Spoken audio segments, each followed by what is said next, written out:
മുഖത്തൊരു പാട് വന്നപ്പോൾ നമ്മൾ സ്വന്തമായിട്ട് ചികിത്സിക്കേണ്ട ഡെർമറ്റോളജിസ്റ്റിനെ കാണിക്കാന്ന് വിചാരിച്ചിട്ട് മുഖത്തൊരു പാട് വന്നപ്പോൾ സ്വന്തമായിട്ട് ചികിത്സിക്കേണ്ടാതെ ഡെർമറ്റോളജിസ്റ്റിനെ കാണാൻ വേണ്ടിയിട്ട് പോയ ഈ പ്രസ്തുത കല്യാണിയാണ് ഇവിടെ പല തരത്തിലും പല പാക്കറ്റുകൾ ഇറങ്ങുന്ന പല കമ്പനികളുടെ പലതരത്തിലുള്ള ഈ കെമിക്കൽ പ്രോഡക്റ്റുകൾ ഈ ആൾക്കാരുടെ അടുത്ത് മുഖത്ത് വാരി പൊത്താൻ വേണ്ടിയിട്ട് പ്രൊമോട്ട് ചെയ്യുന്നത്. ഇല്ലല്ലോ, ഒന്നും പറ്റില്ല. ആ കുട്ടി കുറേ ക്ലിനിക്സിൽ പോയിട്ട് ഈ എൻഡോഴ്സ്മെന്റ് കാര്യങ്ങളൊക്കെ നടത്തുന്നതാണ്. അവർക്ക് വന്നിട്ട് കൊളാബ് വേണം, എന്താ പറയുക, ഫ്രീ ആയിട്ട് വേണം പറയുമ്പോൾ സത്യം പറഞ്ഞാൽ ഞാനിപ്പോ പറയും കൂടെ ചെയ്തു. മഞ്ജു വാര്യർ ആ ലെവലിൽ തെലുങ്ക് ഫിലിം ആക്കിയത് എല്ലാവരും നമുക്ക് പേയ്മെന്റ്, നമ്മൾ ഇതൊരു ഇൻഫ്ലുവൻഷ്യൽ മാർക്കറ്റിംഗിൽ കയറിയിട്ടില്ല. നമുക്ക് അങ്ങനത്തെ ഒരു മാർക്കറ്റിംഗ് പ്ലാറ്റ്ഫോം നമ്മൾ ഇതുവരെ ക്യാപ്ചർ ചെയ്ത്. അപ്പൊ നിങ്ങൾ അത് ഈഗോ ഇളകി മഞ്ജു വാര്യർക്ക് കൊടുത്തിട്ടില്ല, തെലുഗു ആക്ട്രസിന് കൊടുത്തിട്ടില്ല. അതുപോലെയാണോ ഞാൻ? എത്ര മില്യൺ സബ്സ്ക്രൈബേഴ്സ് ഉള്ള ആളാണെന്ന് അറിയാമോ ഞാൻ? ഞാനൊന്ന് അനങ്ങിക്കഴിഞ്ഞാൽ, ഞാനൊന്ന് ഞൊടിച്ചു കഴിഞ്ഞാൽ കേരളം കത്തുന്ന ആളെ. ആ തരത്തിലേക്കുള്ള പവർഫുൾ ആയിട്ടുള്ള ഒരാളായിട്ടുള്ള എനിക്ക് കൊളാബ് തരില്ലെന്ന് പറയാൻ നിങ്ങൾ ഹാർഡ് കോപ്പി വേണമെന്ന് പറഞ്ഞു. ഹാർഡ് കോപ്പി എങ്ങനെ തരാം? ഹാർഡ് കോപ്പി എങ്ങനെ തരാം? ഏതൊരു ഹോസ്പിറ്റലിൽ പോകുമ്പോൾ നിങ്ങൾ അവർ മൊത്തം കയ്യിൽ തരൂ? ഇല്ല. ഡിസ്ചാർജ് സമ്മറിയും അവർ കാരണം ഭയങ്കര ഒച്ചപ്പാടുണ്ടാക്കി. അപ്പൊ അയാളൊരു ഭയങ്കര ഓഫീസ്, അതും ഹസ്ബൻഡ് പോലീസാണെന്ന് വന്ന് പറഞ്ഞത്. അപ്പൊ അന്ന് ഒച്ചപ്പാടും MVD എന്ന് പറഞ്ഞാൽ പോലീസാണോ? മോട്ടോർ വെഹിക്കിൾ ഡിപ്പാർട്ട്മെന്റിന്റെ ഉദ്യോഗസ്ഥൻ പോലീസാണോ? എനിക്ക് അറിഞ്ഞൂടാത്തോണ്ട് ചോദിക്കാം. അറിയുന്നവരെന്ന് പറഞ്ഞു തന്നെ, കാരണം അത് എനിക്ക് എന്റെ അറിവില്ലായ്മയാണെങ്കിൽ. MVD ഉദ്യോഗസ്ഥൻ എന്ന് പറയുന്നത് പോലീസാണോ? പോലീസിന് തതുല്യമായിട്ടുള്ള പല കാര്യങ്ങളും MVDക്ക് ചെയ്യാൻ വേണ്ടിയിട്ട് കഴിയും എന്ന് പറഞ്ഞുകൊണ്ട് പോലീസ് ആണോ MVD? രണ്ടും രണ്ടല്ലേ എന്നാണ്, രണ്ടും രണ്ടാണെന്നാണ് എൻ്റെ വിശ്വാസം. വാഹനവുമായിട്ട് ബന്ധപ്പെട്ട് നിൽക്കുന്ന ഇവർ പോലീസാണോ എന്നുള്ളതാണ് എൻ്റെ പോലീസ് ഇതിന്റെ. പക്ഷേ ഇവര് BDSഉം MBBSഉം പഠിച്ച് പിന്നെ 3 മാസത്തെ 6 മാസത്തേക്ക് ഒരു കോഴ്സ് ഉണ്ടല്ലോ ഡെർമറ്റോളജിയുടെയും. BDSഉം MBBSഉം പഠിച്ച് 6 മാസത്തെ ഒരു സംഭവം. ഈ BDS പഠിച്ചെന്ന് പറയുമ്പോൾ അത് വേറെ പ്രൊഫഷനാണ്. ഈ രണ്ട് പ്രൊഫഷനും തമ്മിൽ എങ്ങനെ മിക്സപ്പ് ആക്കി എന്നുള്ളത് എനിക്ക് മനസ്സിലാവുന്നില്ല. ഇതിനു മുമ്പ് ഒരു വീഡിയോയിൽ പറഞ്ഞിട്ട് കാര്യം അല്ല. എന്താ ഈ പ്രൊഫഷണൽസിനോട് ഇത്ര പുച്ഛം? എന്താ പ്രൊഫഷണൽ? ഇതിപ്പോൾ BDS ആയിക്കോട്ടെ, ഇനി MBBSകാരായിക്കോട്ടെ, ഈ BDSഉം പഠിച്ച് MBBSഉം പഠിച്ചിട്ട് പിന്നെ ഒരു ചെറിയൊരു പ്രൊഫഷണൽ കോഴ്സും പഠിച്ച് നിങ്ങൾ എന്ത് പഠിച്ചിട്ടാണ്, നിങ്ങൾ എന്ത് തരം സർട്ടിഫൈഡ് കോഴ്സ് പഠിച്ചിട്ടാണ് ഈ പറയുന്ന കെമിക്കൽസ് ആൾക്കാർക്ക് പ്രൊമോട്ട് ചെയ്തത്? നിങ്ങൾ ആരാ? ഹലോ ഗൈസ്, വെൽക്കം, വണക്കം. ഈ മൈ വേ ബൈ കല്യാണി എന്നുള്ള സംഭവം അത് വളരെയധികം ഇതായിട്ട് നിൽക്കുന്നു, വളരെയധികം പ്രശ്നങ്ങളായിട്ടൊക്കെ നിൽക്കുന്നു. ഓക്കെ, എനിവേ, ഇപ്പം നമുക്ക് അതർ സൈഡ് അറിയില്ല, ഇവരുടെ സൈഡിൽ നിന്നുള്ള ഒരു ഫുൾ ലെങ്ത് വീഡിയോ വരും എന്ന് പറഞ്ഞ് വന്നിട്ടില്ല. പക്ഷേ എങ്കിലും ഇപ്പോൾ റീസെൻ്റ് ആയിട്ട് ഇപ്പോൾ കഴിഞ്ഞ ദിവസം തന്നെ പുറത്ത് വന്നിട്ടുള്ള മറ്റൊരു വോയിസ്, അതിനകത്ത് ഈ ഡോക്ടർ തന്നെ ഡയറക്റ്റായിട്ട് സംസാരിക്കുന്ന ഒരു വോയിസാണ്. അപ്പോൾ ആ ഒരു വോയിസിൻ്റെ അകത്ത് അത് മാത്രമല്ല, ഇവർ ആ സ്ഥലത്ത് പോയിട്ട് ഇവരുടെ ഭർത്താവ് അദ്ദേഹത്തിന് പോലീസ് ഓഫീസറാണെന്നൊക്കെ, MVD ഉദ്യോഗസ്ഥനാണ്, പോലീസ് ഓഫീസർ ആണെന്നൊക്കെ പറഞ്ഞുകൊണ്ട് പുള്ളി അവിടെ കാണിച്ചു കൂട്ടിയ കാര്യങ്ങളടക്കം എന്തൊക്കെയാണ് കാട്ടിയിരിക്കുന്നത്? ഇതെങ്ങനെ കഴിയുന്നു? ഇവരൊക്കെ ആരാണ്? എനിക്ക് മനസ്സിലാവുന്നില്ല. അധികാര ദുർവിനിയോഗം എന്നുള്ള സാധനം എവിഡൻ്റായിട്ട് ഇപ്പോൾ കാണുന്നുണ്ട്. ഇതിപ്പോൾ എന്താ സംഭവം എന്നുള്ള കാര്യമില്ലേ? ഇത് റിയൽ ലൈഫിൽ എനിക്ക് ഇവരുടെ ഈ ഒരു സംഭവമായിട്ട് എനിക്ക് അനുഭവം ഉള്ളതുകൊണ്ട് ഞാൻ പറയുന്നതാണ്. ഇതിങ്ങനെയാണ് ഇവർക്ക് ഈ പക എന്ന് പറഞ്ഞാൽ, അങ്ങനെയാണ്. ഇവരെ വിമർശിച്ച് കഴിഞ്ഞാൽ ഇവർക്ക് പകയാണ്. പിന്നെ അവരെ നശിപ്പിക്കാൻ വേണ്ടി ഏത് വഴി അവർ നോക്കും. മനസ്സിലാവുന്നുണ്ടോ? ഡയറക്റ്റായിട്ട് എനിക്ക് അനുഭവമുള്ള ആളാണ് ഞാൻ. ഡയറക്റ്റ് അനുഭവമാണ് ഞാൻ ഈ പറഞ്ഞത്.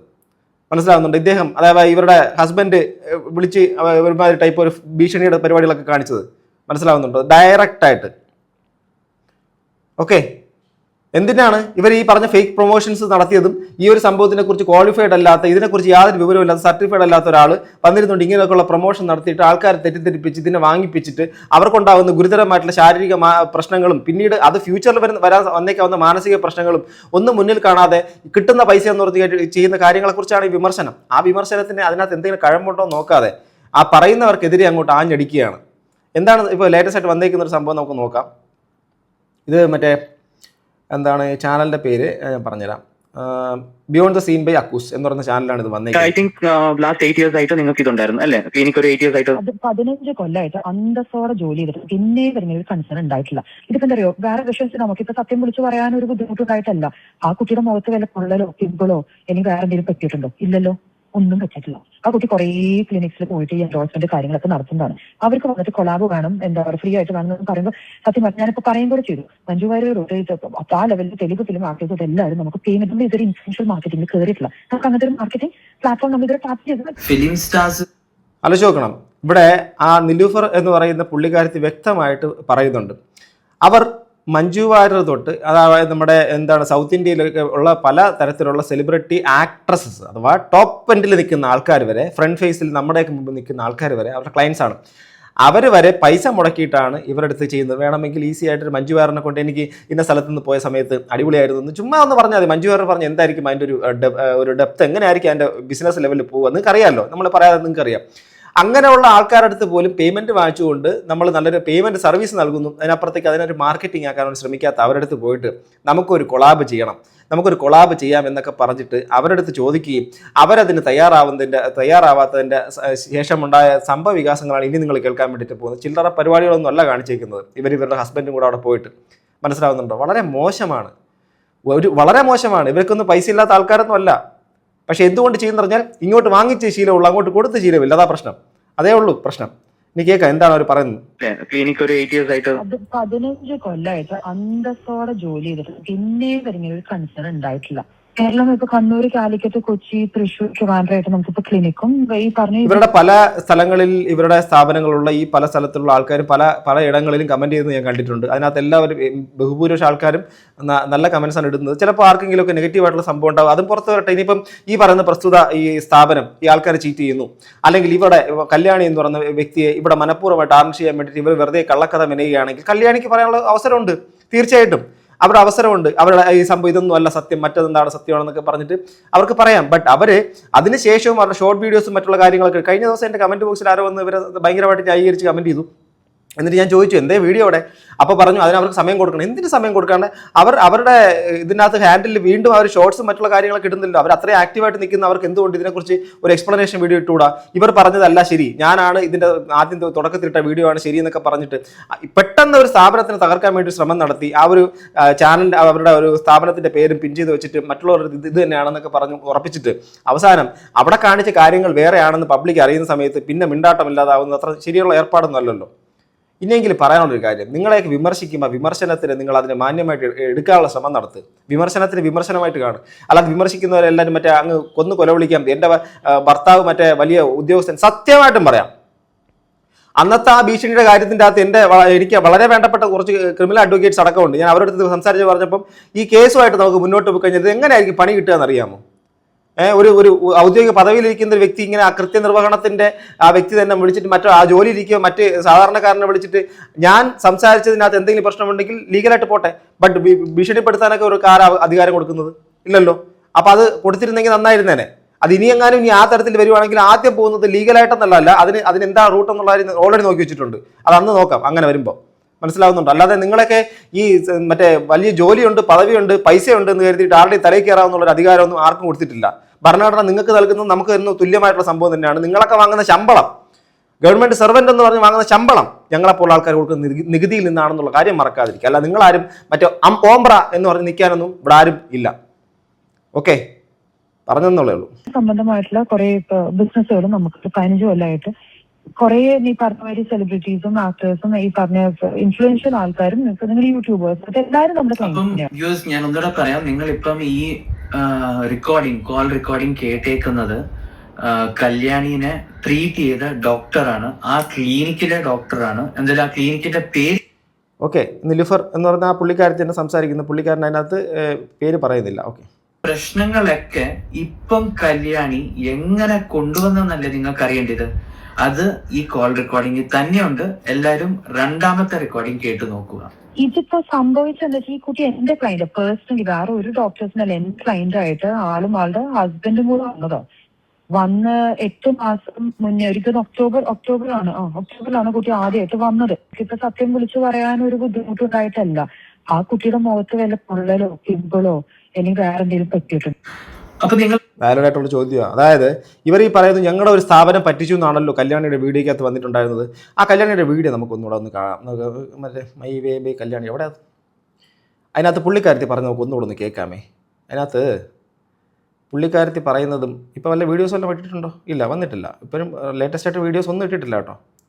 നമുക്ക് നോക്കാം എന്താ പറഞ്ഞേക്കണം, നമുക്ക് നോക്കാം. ഇന്ന് രാവിലെ അപ്പുക്കുട്ടന് സ്കൂൾ അവധിയാണ്, പക്ഷെ സീച്ചറിന് ജോലിക്ക് പോകണം. അതുകൊണ്ട് രാവിലെ എഴുന്നേറ്റ് കേട്ടോ. ഇപ്പൊ ഞാൻ നന്നായിട്ട് കിടന്ന് ഉറങ്ങുന്നുണ്ട്. അങ്ങനെ രാവിലെ മുടിയൊക്കെ കെട്ടി പല്ലൊക്കെ തേച്ച് മുഖമൊക്കെ കഴുകി അടുക്കളയിലോട്ട് കയറി കേട്ടോ. നമുക്ക് എളുപ്പ പണിക്ക് പുട്ടുണ്ടാക്കാന്ന് വിചാരിച്ചേ. അങ്ങനെ ഞാൻ പുട്ടെല്ലാം വെള്ളത്തിൽ കുതിർക്കാൻ വേണ്ടിയിട്ടു. ഒരുപാട് പേര് ചേച്ചിക്ക് എന്താ പറ്റിയെന്ന് ചോദിക്കുന്നുണ്ട്. അപ്പൊ ഞാനിതെല്ലാം കഴിഞ്ഞ ഒരു പരിധിയിൽ നമുക്ക് സംസാരിക്കാന്ന് വിചാരിച്ചു. പക്ഷെ വിത്ത് എവിഡൻസ് ആയിട്ട് ഞാൻ വലിയൊരു ലോങ് വീഡിയോ ആയിട്ട് ഇടാം കേട്ടോ. എന്താ ചുരുക്കി പറഞ്ഞു കഴിഞ്ഞാൽ നമ്മളെ ഒരു സ്ഥാപനം ഭയങ്കരമായിട്ട് പറ്റിച്ചു. അതായത് എന്റെ സ്ഥാപനം ഭയങ്കരമായിട്ട് പറ്റിച്ചു. കേൾക്കണം. മുഖത്തൊരു പാട് വന്നപ്പോൾ നമ്മൾ സ്വന്തമായിട്ട് ചികിത്സിക്കേണ്ട ഡെർമറ്റോളജിസ്റ്റിനെ കാണിക്കാന്ന് വിചാരിച്ചിട്ട് മുഖത്തൊരു പാട് വന്നപ്പോൾ സ്വന്തമായിട്ട് ചികിത്സിക്കേണ്ടാതെ ഡെർമറ്റോളജിസ്റ്റിനെ കാണാൻ വേണ്ടിയിട്ട് പോയ ഈ പ്രസ്തുത കല്യാണിയാണ് ഇവിടെ പല തരത്തിലും പല പാക്കറ്റുകൾ ഇറങ്ങുന്ന പല കമ്പനികളുടെ പലതരത്തിലുള്ള ഈ കെമിക്കൽ പ്രോഡക്റ്റുകൾ ഈ ആൾക്കാരുടെ അടുത്ത് മുഖത്ത് വാരി പൊത്താൻ വേണ്ടിയിട്ട് പ്രൊമോട്ട് ചെയ്യുന്നത്. ആലോചിച്ച് നോക്കണം. സ്വന്തമായിട്ടൊരു മുഖത്തൊരു പാട് വന്നപ്പോൾ പോയത് എവിടെയാണ്? ഡോക്ടറിൻ്റെ അടുത്താണ്. ആ ഡോക്ടർ എന്നെ ചീറ്റ് ചെയ്തെന്ന് പറഞ്ഞിട്ട് ചെയ്യുന്നത് ആരെടുത്താ? ഇതേ സാധനങ്ങൾ വാങ്ങുന്ന ഇവരെ ചേച്ചിയെന്നും ഇവരെ ഭയങ്കരമായിട്ട് സപ്പോർട്ടും ചെയ്ത് വിളിക്കുന്നു. ഇവർക്ക് വേണ്ടി ചാവാനും പെട്രോൾ ഒഴിച്ചിട്ട് കത്തിക്കാനും സ്വന്തമായിട്ട് നടക്കുന്ന തലച്ചോറില്ലാത്ത കുറെ അന്തങ്ങൾ, ഫാനോളികൾ, അവരെ തന്നെ പറയണം. മനസ്സിലാവുന്നുണ്ടോ? സത്യം പറഞ്ഞാൽ നിങ്ങളൊക്കെ മലയാളികൾ തന്നെയാണോ? അറിഞ്ഞുകൂടാത്തോണ്ട് ചോദിക്കുക. എന്താ നിങ്ങളുടെയൊക്കെ ഒരു സപ്പോർട്ട്? നമ്മൾ ട്രിവാൻഡ്രത്ത് കുറവങ്കോണത്തുള്ള ഒരു സ്ഥാപനത്തിൽ പോയി. അവിടെ ചെന്ന് കഴിഞ്ഞപ്പോൾ അതിന്റെ മെയിൻ ഡോക്ടർ ഒരു ലേഡിയാണ്. അവർ 3 മാസം കൂടുമ്പോഴേക്കേ ആ ഒരു ക്ലിനിക്കിൽ വരുള്ളൂ. അവിടെ ഇരിക്കുന്ന 2 ഡോക്ടേഴ്സ് നമ്മൾ വല്ലാണ്ടങ്ങ് വിശ്വസിക്കും. നമ്മളിങ്ങനെ മനസ്സിലൊന്നും വിചാരിക്കുന്നില്ലല്ലോ.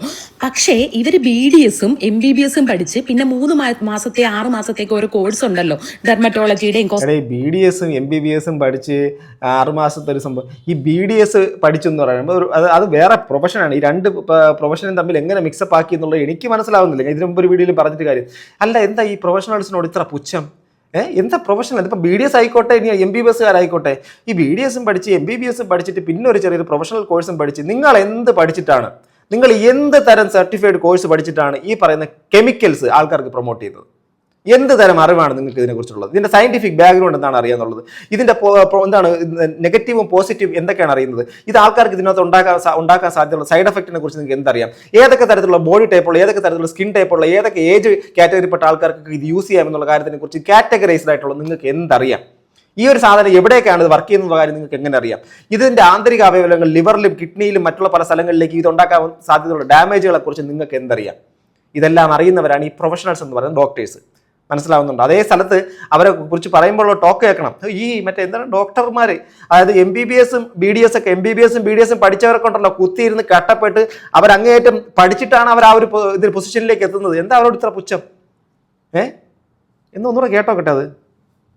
ഇവര് BDSഉം MBBSഉം പഠിച്ച് പിന്നെ 3 മാസത്തെ 6 മാസത്തേക്ക് ഓരോ കോഴ്സ് ഉണ്ടല്ലോ ഡെർമറ്റോളജിയുടെയും കോസ്മെറ്റിക്. സിമ്പിൾ പരിപാടി. BDS MBBS പിന്നെ 6 മാസം ഡെർമറ്റോളജി കോഴ്സ്. സീരിയസ്ലി ജിയുടെയൊക്കെ അത് പഠിച്ചിട്ടാണ് അവിടെ ഇരിക്കുന്നതെന്നൊക്കെ നമ്മൾ വളരെ വൈകിയാണ് അറിഞ്ഞത്. ഇതെല്ലാം തിരക്കി അറിഞ്ഞു കഴിഞ്ഞപ്പോൾ നമ്മൾ നമ്മുടെ ബില്ല് ചോദിച്ചു കേട്ടോ. ഈ ഇവർ പറയുന്ന പ്രോഡക്റ്റ് ഒക്കെ വാങ്ങുന്ന ആൾക്കാരെന്ന് മനസ്സിലാക്കണം, ഈ പറയുന്ന പ്രസ്തുത വ്യക്തിക്ക് നിങ്ങളടുത്ത് ഈ പ്രോഡക്റ്റ് പ്രൊമോട്ട് ചെയ്ത് എന്ത് തരം ക്വാളിഫിക്കേഷൻ ആണുള്ളത്? ഞാനൊന്നും പറയുന്നില്ല. കുറച്ച് നാളിന് മുമ്പ് ഇവരുടെ ഒരു ഇന്റർവ്യൂ ഇപ്പോഴും നമ്മൾ നോക്കിക്കഴിഞ്ഞാൽ ഇവരുടെ പേര് സെർച്ച് ചെയ്താൽ പോലും ആ ഒരു ഇന്റർവ്യൂവിൽ വരും.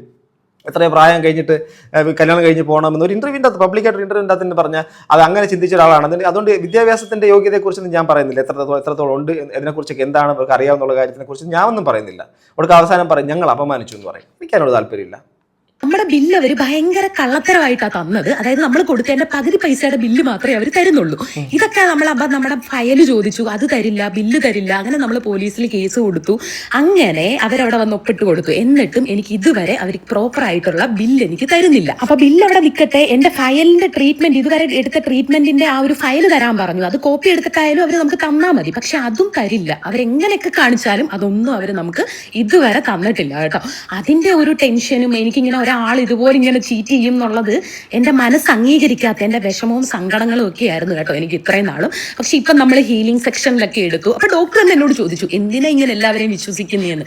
അപ്പൊ ഇതിന്റെ ബുദ്ധിമുട്ട് കാരണം, ഈ സ്വന്തമായിട്ട് വിശ്വസിച്ചവർ തന്ന പണി കാരണം മാനസികമായിട്ട് തളർന്ന് ഒരു കൗൺസിലിംഗ് ഒക്കെ എടുത്തൊരു ഒരു ക്ലിനിക്കൽ സൈക്കോളജിസ്റ്റിന്റെ ഒക്കെ അഡ്വൈസ് ഒക്കെ എടുത്തിട്ടുണ്ടെന്ന് മനസ്സിലാക്കുന്നു. ഹീലിംഗ് സെക്ഷൻ ഒക്കെ എടുത്തു. ഇവരുടെയൊക്കെ സാധനങ്ങൾ, പ്രോഡക്റ്റ് ഒക്കെ വാങ്ങിച്ചു എത്രയോ ആൾക്കാർക്ക് എന്തൊക്കെ തരത്തിലുള്ള പ്രശ്നങ്ങൾ ഉണ്ടായിട്ടുണ്ടായിരിക്കും. ഞാൻ പറയുന്നത് ഇങ്ങനെയൊക്കെയുള്ള ആൾക്കാർ എന്തെങ്കിലും പ്രൊമോട്ട് ചെയ്ത് നിങ്ങൾക്ക് വല്ല പണി കിട്ടുവാണെങ്കിൽ നിങ്ങളൊക്കെ പബ്ലിക്കായിട്ട് ഇതിനെക്കുറിച്ച് വീഡിയോ ചെയ്യണം.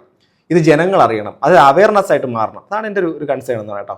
കേട്ടല്ലോ ഗൈസ്, ആദ്യം വന്നേക്കുന്നത് അതായത് 8 മാസത്തിന് മുമ്പ് അതേ ആ ക്ലിനിക്കിന്റെ അകത്ത് അങ്ങോട്ട് പോയി അവിടെ അപ്പോയിന്റ്മെന്റ് എടുത്ത് അവിടെ ആ ഡോക്ടറെ കണ്ടിട്ടുള്ള ആളാണ് ഈ പ്രസ്തുത വ്യക്തി എന്നാണ് പറയുന്നത്. ഒരു ഹസ്ബൻഡും ഇവിടെ പോയിട്ടുള്ള കാര്യം ബാക്കി ഇല്ലല്ലോ, ഒന്നും പറ്റിയിട്ടില്ല. ആ കുട്ടി കുറേ ക്ലിനിക്സിൽ പോയിട്ട് ഈ എൻഡോഴ്സ്മെന്റ് കാര്യങ്ങളൊക്കെ നടത്തുന്നതാണ്.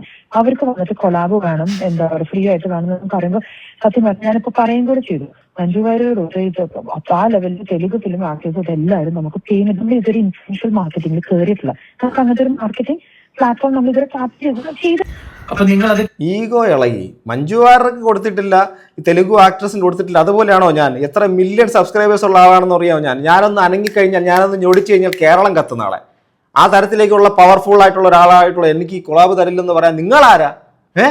നിങ്ങൾ ഈ സ്ഥാപനം ഉണ്ടല്ലോ, ഞാൻ നോക്കിക്കോ, ഞാൻ കാണിച്ചാൽ ഉടനെ പൊട്ടിക്കാം എന്നുള്ള രീതിയിലായിരിക്കാം ഈ ഒരു വീഡിയോ ഒക്കെ ചെയ്തത്. ഒരു സ്ഥാപനത്തിനെതിരെ പബ്ലിക്കായിട്ടൊന്നൊരു കാര്യം പറഞ്ഞത്. അപ്പോഴും മനസ്സിലാക്കണം, ഇനി ഇതിന്റെ പുറകിൽ ഇവർ ചെയ്ത് അവിടെ കാണിച്ചു കൂട്ടിയ കുറച്ച് വേറെ പരിപാടികളുണ്ട്. അതോടെ കാണണം, അതോടെ കേൾക്കണം. കാരണം എനിക്കെന്തോ ഇൻഫ്ലുവൻസേഴ്സ് വന്നിട്ട് ഇപ്പൊ ഓരോന്ന് വന്ന് പറയുന്ന ഒരു മെഡിക്കൽ കാര്യമല്ലേ ഈ പറയണത്. ഒരാൾക്കൊരു സ്കിൻ ട്രീറ്റ്മെന്റ് വർക്ക് ചെയ്തതിന്റെ അർത്ഥം മറ്റാൾക്ക് വർക്ക് ചെയ്യാനില്ലല്ലോ. അതിന്റെ ഒരു ഐഡിയോളജി ഞാൻ ഒരിക്കലും എന്താ പറയാ ഇൻഫ്ലുവൻസേഴ്സിനെ കൊണ്ട് നമുക്കങ്ങനെ മാർക്കറ്റിംഗ് ക്യാമ്പയിൻസ് ചെയ്യാറില്ല. അറിഞ്ഞുകൊണ്ട് തന്നെ ഓരോ ആളുകൾ വന്ന് നമ്മുടെ ട്രീറ്റ്മെന്റ് തന്നെ ആയിരിക്കും ഏറ്റവും നല്ലതെന്ന് വിശ്വസിക്കുന്ന ഒരാളാണ്. ഒരു മെഡിക്കൽ ക്യാമ്പ് പറയണം എന്ന് പറയുന്ന കാര്യങ്ങളൊക്കെ. അപ്പോ അവര് ഹസ്ബൻഡ് ആൻഡ് വൈഫ് വന്നിട്ട് നമ്മുടെ മെഡിക്കൽ രജിസ്റ്റർ ഹാർഡ് കോപ്പി വേണമെന്ന് പറഞ്ഞു. നമ്മൾ ഹാർഡ് കോപ്പി എങ്ങനെ തരാം? ഹാർഡ് കോപ്പി എങ്ങനെ തരാം? ഏതൊരു ഹോസ്പിറ്റലിൽ പോകുമ്പോൾ നിങ്ങൾ അവർ മൊത്തം കയ്യിൽ തരൂ? ഇല്ല. ഡിസ്ചാർജ് സമ്മറിയും അവർ കാരണം ഭയങ്കര ഒച്ചപ്പാടുണ്ടാക്കി. അപ്പൊ അയാളൊരു ഭയങ്കര ഓഫീസ്, അതും ഹസ്ബൻഡ് പോലീസാണെന്ന് വന്ന് പറഞ്ഞത്. അപ്പൊ അന്ന് ഒച്ചപ്പാടും MVD എന്ന് പറഞ്ഞാൽ നമ്മൾ പോലീസാണോ? മോട്ടോർ വെഹിക്കിൾ ഡിപ്പാർട്ട്മെന്റിന്റെ ഉദ്യോഗസ്ഥൻ പോലീസാണോ? എനിക്ക് അറിഞ്ഞൂടാത്തോണ്ട് ചോദിക്കാം, അറിയുന്നവരെന്ന് പറഞ്ഞു തന്നെ, കാരണം അത് എനിക്ക് എൻ്റെ അറിവില്ലായ്മയാണെങ്കിൽ. MVD ഉദ്യോഗസ്ഥൻ എന്ന് പറയുന്നത് പോലീസാണോ? പോലീസിന് തതുല്യമായിട്ടുള്ള പല കാര്യങ്ങളും MVDക്ക് ചെയ്യാൻ വേണ്ടിയിട്ട് കഴിയും എന്ന് പറഞ്ഞുകൊണ്ട് പോലീസ് ആണോ MVD? രണ്ടും രണ്ടല്ലേ എന്നാണ്, രണ്ടും രണ്ടാണെന്നാണ് എൻ്റെ വിശ്വാസം. വാഹനവുമായിട്ട് ബന്ധപ്പെട്ട് നിൽക്കുന്ന ഇവർ പോലീസാണോ എന്നുള്ളതാണ് എൻ്റെ. പോലീസ് ഇതിൻ്റെ കീഴിൽ വരുന്ന സംഭവമാണോ? അറിയുന്നവരൊന്ന് പറഞ്ഞു തരണേ. സീരിയസ്ലി എനിക്ക് അറിയാത്തതുകൊണ്ട്. അറിയാത്തതാണെങ്കിൽ ഞാൻ തിരുത്താനും തയ്യാറാണ്. പുള്ളിക്കാരൻ പറഞ്ഞേക്ക് ഞാനൊരു പോലീസ് ഉദ്യോഗസ്ഥനാണ് എന്ന് പറഞ്ഞിട്ടാണ് അവിടെ കിടന്ന് ബഹളം ഉണ്ടാക്കിയിരിക്കുന്ന പറഞ്ഞു. പിന്നെ ഹാർഡ് കോപ്പിയുടെ കാര്യം, എനിക്ക് 2 കുഞ്ഞുങ്ങളുണ്ട്. ഞാൻ ഈ 2 കുഞ്ഞുങ്ങൾ രണ്ട് ഹോസ്പിറ്റലിലാണ് അവരുടെ ഡെലിവറി കഴിഞ്ഞിട്ടുള്ളത്. ആ ഹോസ്പിറ്റലിൽ നിന്ന് നമുക്ക് തന്നിട്ടുള്ള പല കാര്യങ്ങളും അതിൻ്റെ ഇത് നമുക്ക് നന്നായിട്ടറിയാം. അതിൻ്റെ അകത്ത് ഒരു അവരുടേതായിട്ടുള്ള ഒരു സൈഡിൽ നിന്ന് അവർ പല കാര്യങ്ങളും സൂക്ഷിക്കാറുണ്ട്. ഒരാളുടെ ഹിസ്റ്ററി എന്നുള്ള രീതിയിൽ സൂക്ഷിക്കാറുണ്ട്. ആ ഫയലൊന്നും എടുത്ത് പബ്ലിക്കായിട്ട് നമുക്ക് തരത്തില്ല. അതെങ്ങനെ തരും? അത് വേണമെന്ന് പറഞ്ഞ് വാശി പിടിക്കുകയും അത് കൊടുക്കാത്തതിൻ്റെ പേരിൽ പ്രശ്നം ഉണ്ടാക്കി എന്നൊക്കെയാണ് പറയുന്നത്. എവിടെ നിന്നാണ് അത് കിട്ടുന്നത്?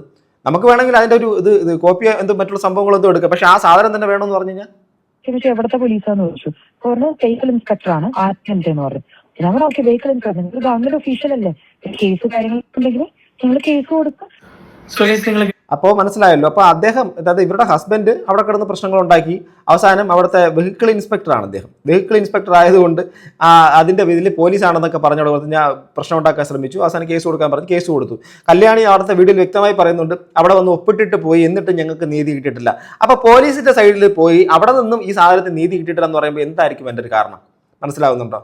അതിനകത്ത് നിന്ന് ഇവരുടെ ഭാഗത്താണ് മിസ്റ്റേക്ക്. എങ്കിൽ പുള്ളിക്കാരത്തി പറയട്ടെ, നമുക്ക് ആ സമയത്ത് നമുക്ക് തിരുത്തി പറയാനൊന്നുമില്ല. ഇവിടെ കല്യാണി തുടങ്ങി വെച്ചു, ഇവർ രണ്ടാമതിപ്പം ഇവരുടെ സൈഡിൽ ആൾക്കാർ ചോദിക്കുമ്പോൾ മറുപടി പറയുന്നു എന്നുള്ളത് മാത്രമേ ഉള്ളൂ. അപ്പോൾ ഇതിനകത്ത് പുള്ളിക്കാരത്തി പറഞ്ഞ പല കാര്യങ്ങളും സംഭവം പറഞ്ഞതും ഇപ്പോൾ പുറത്തു വരുന്നത് തമ്മിൽ യാതൊരു പുലബന്ധം പോലും ഇല്ല എന്നുള്ള കാര്യം മനസ്സിലാക്കാം. ഞാൻ വലിയ സെലിബ്രിറ്റിയാണ്, എനിക്ക് ഒരുപാട് ഫോളോവേഴ്സ് ഉണ്ട്, മില്യൺ കണക്കിന് സബ്സ്ക്രൈബേഴ്സ് ഉണ്ട്. ഞാൻ എന്ത് വിചാരിച്ചാലും എനിക്ക് കൊളാബ് കിട്ടും, അല്ലെങ്കിൽ എനിക്ക് എല്ലാത്തിനും ഞാൻ ഫ്രീ ആയിട്ട് എനിക്ക് ചെയ്യത്തില്ല, എനിക്കത് ഫ്രീ ആയിട്ട് നിങ്ങൾ ചെയ്ത് തരണം, ഞാൻ പേയ്മെൻറ്റ് തരത്തില്ല എന്നൊക്കെ പറഞ്ഞിട്ടുള്ള ഒരു തിട്ടൂരമൊക്കെ കാണിച്ചിട്ട് ഈ കാലഘട്ടത്തിൽ ഈ പറഞ്ഞ സ്ഥാപനങ്ങളിലേക്ക് കയറി ചെന്ന് കൊളാബ് ചോദിച്ച് വാങ്ങുക. ഏതാണ്ട് കുറേ മാസം അവിടെ ട്രീറ്റ്മെൻ്റ് ഒക്കെ ചെയ്തിട്ട് അഥവാ ഏതൊക്കെയോ സ്റ്റിറോയിഡ് അടങ്ങിയിട്ടുള്ള പ്രോഡക്റ്റ് ഉപയോഗിച്ചിട്ടുള്ള അതിൽ നിന്ന് കിട്ടിയ പണി കാരണം അതിനുശേഷം നടത്തിയിട്ടുള്ള ഈ ഒരു ചികിത്സയും ആ ഒരു ചികിത്സയ്ക്ക് ശേഷം കൊളാബ് കൊടുത്തിട്ടില്ല എന്നുള്ള കാരണം കൊണ്ട് ഭാര്യയും ഭർത്താവും കൂടെ സംഘർഷം ഉണ്ടാക്കാൻ ശ്രമിക്കുകയും എന്നിട്ട് പോലീസാണെന്ന് പറഞ്ഞിട്ട് അവിടെ പ്രശ്നങ്ങളൊക്കെ ഉണ്ടാക്കാൻ ശ്രമിച്ചതൊക്കെ ഏത് തരത്തിലാണ് ന്യായീകരിക്കാൻ വേണ്ടിയിട്ട് കഴിയുക? സത്യങ്ങൾ പുറത്തു വരട്ടെ.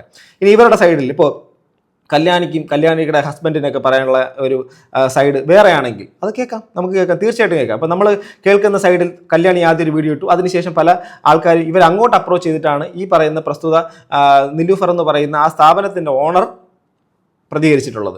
അപ്പോൾ അവരുടെ സൈഡിൽ നിന്ന് അവർ കേസുമായിട്ട് മുന്നോട്ട് പോയിട്ടുണ്ടെന്ന് അറിയുന്നു. അപ്പോൾ ഇവരുടെ സൈഡിൽ നിന്ന് കുറേ തെളിവുകളായിട്ട് വരാമെന്ന് പറഞ്ഞിട്ട് ഇതുവരെ അതിനെക്കുറിച്ചൊന്നും സംസാരിച്ചിട്ടില്ല. മനസ്സിലാവുന്നുണ്ടോ? ഇതൊക്കെ നമ്മൾ ഈ സംസാരിക്കുന്ന നേരിട്ട് ഇവർക്ക് നമ്മുടെ അടുത്തുള്ള പക അതിനി ഇവരെങ്ങനെയൊക്കെ തീർക്കും എന്നുള്ള കാര്യം നമുക്ക് വരുന്ന ദിവസങ്ങൾ കാണാം. അത് എന്ത് സംഭവിച്ചിരുന്നാലും ഏത് അറ്റം വരെ പോവേണ്ടി, ഞാൻ അന്ന് ഞാൻ കണക്ക് കൂട്ടി ഓങ്ങി വെച്ച കേസാണ്. ഇനി ഏതറ്റം വരെ പോവേണ്ടി, ഈവൻ സുപ്രീം കോടതി പോവേണ്ടി വന്നിട്ടുണ്ടെങ്കിലും ഈ അനാവശ്യമായിട്ടുള്ള രീതിയിൽ മനുഷ്യന്മാരുടെ ഇതിലേക്ക് കടന്നു കയറിയിട്ട് അവരങ്ങോട്ട് ഭീഷണിപ്പെടുത്താമെന്നങ്ങ് വിചാരിച്ചിട്ടുണ്ടെങ്കിൽ ഏതറ്റം വരെയും പോകും. അത് ഓൾറെഡി ഞാൻ പറയുകയാണ്, അത് ഞാൻ ഓൾറെഡി തീരുമാനിച്ച് വെച്ചിട്ടുള്ള കേസാണ്. അതുകൊണ്ടാണ് ശക്തമായിട്ട് ഇതിനെക്കുറിച്ച് വീഡിയോ ചെയ്യുന്നത്. സോ ഗൈസ്, നിങ്ങളുടെ അഭിപ്രായം കമന്റ് ബോക്സിൽ രേഖപ്പെടുത്തുക. എന്താ ഗൈസ് നിങ്ങൾ ഇങ്ങനെയൊക്കെ? നിങ്ങളല്ല ഈ പറയുന്നത് ലിങ്ക് എന്ന് കമന്റ് ഇടുന്ന ആൾക്കാർ. വിവരം ഇല്ലേ? വിദ്യാഭ്യാസം ഇല്ലേ?